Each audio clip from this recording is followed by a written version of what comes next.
Welcome to The Explainer. Okay, let's just dive right into this epic 10,000-year journey of how humans went from hunting wild bees to building a massive industrialized pollination machine.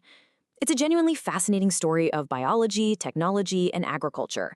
And we're going to unpack exactly how our relationship with this incredible insect has completely transformed over the millennia. To help us digest this massive timeline, we'll follow 5 chronological eras. The first honey hunters, medieval skeps in wax, splitting the beekeeping atom in the 1850s, today's pollination highway, and finally, modern threats to the hive. Starting with Section 1, the first honey hunters, the ancient pursuit of sweetness in the wild. Looking at this massive shift, we really have to ask ourselves, how on earth did humanity transition from a crude, localized relationship, basically just destroying a wild hive for a sweet trait, to managing a multi-billion-dollar agricultural superpower? I mean, it required a fundamental shift in how we understood the hive itself. For most of human existence, we honestly had a very hands-off and highly destructive approach to bees. Sure, there were some early innovations, like the ancient Egyptians used to float pottery hives down the Nile River just to follow the nectar blooms, which is incredibly cool. But true modern beekeeping, that didn't arrive until a massive pivot in the 19th century. Because before that, the core historical dilemma was simple but pretty brutal. To get the honey, you usually had to kill the bees. Humans treated colonies as disposable resources. You'd either shake all the bees out, use sulfur smoke to suffocate them, or just smash open their carefully constructed logs. You basically had to destroy the entire colony just to harvest the reward. Which brings us to Section 2, medieval skeps and wax, how the church fueled a beeswax boom. So during the Middle Ages, beekeeping took a giant leap forward, and it was largely driven by the church's massive demand for pure, odorless light. Surprisingly, the wax was considered way more valuable than the honey itself, because unlike cheap, foul-smelling tallow candles made from animal fat, beeswax burned clean. So European peasants kept bees in these upside-down woven straw baskets called skeps, just so they could literally pay their rent and tithes to the lords and the church in beeswax.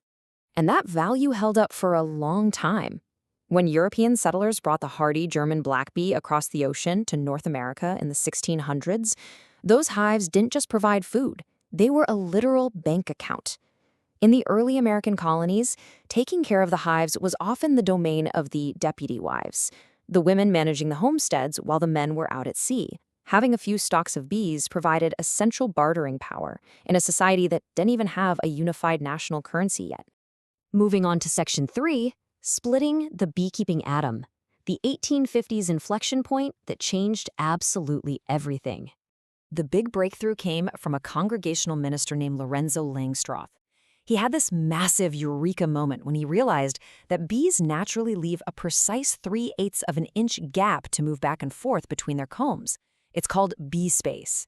By building wooden frames that respected this exact measurement, he essentially split the atom of beekeeping. Keepers could finally pull out individual frames, harvest the honey, and put them right back without the bees gluing the whole hive together.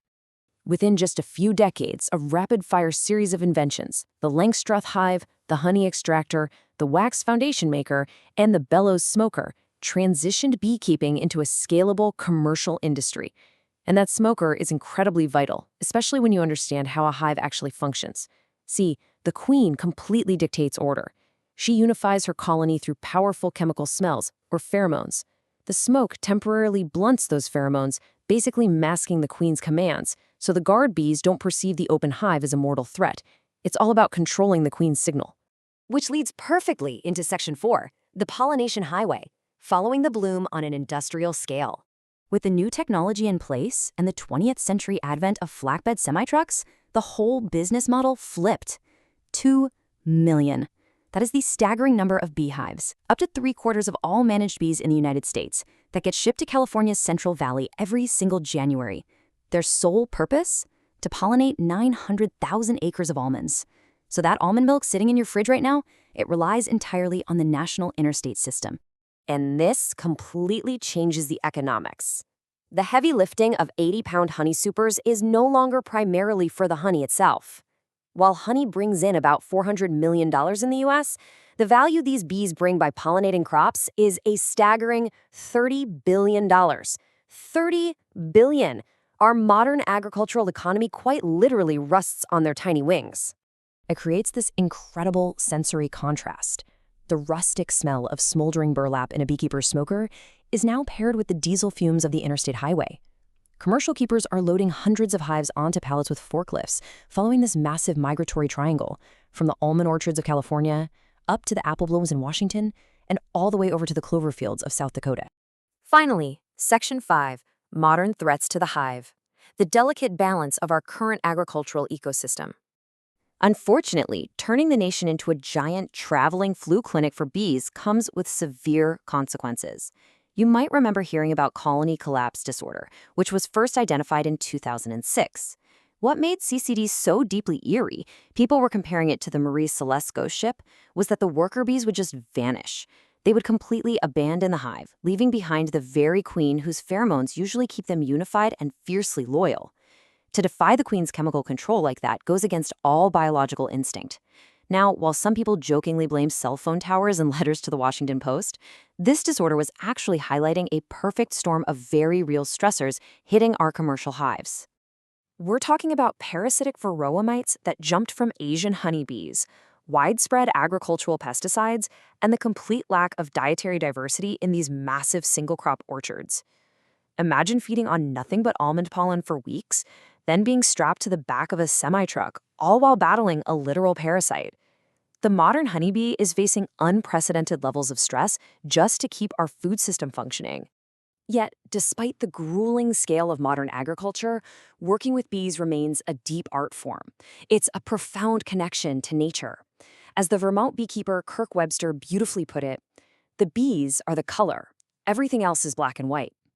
It really requires balancing the rigorous demands of science with the unpredictable wildness of the swarm. So, it leaves us with this final, provocative thought.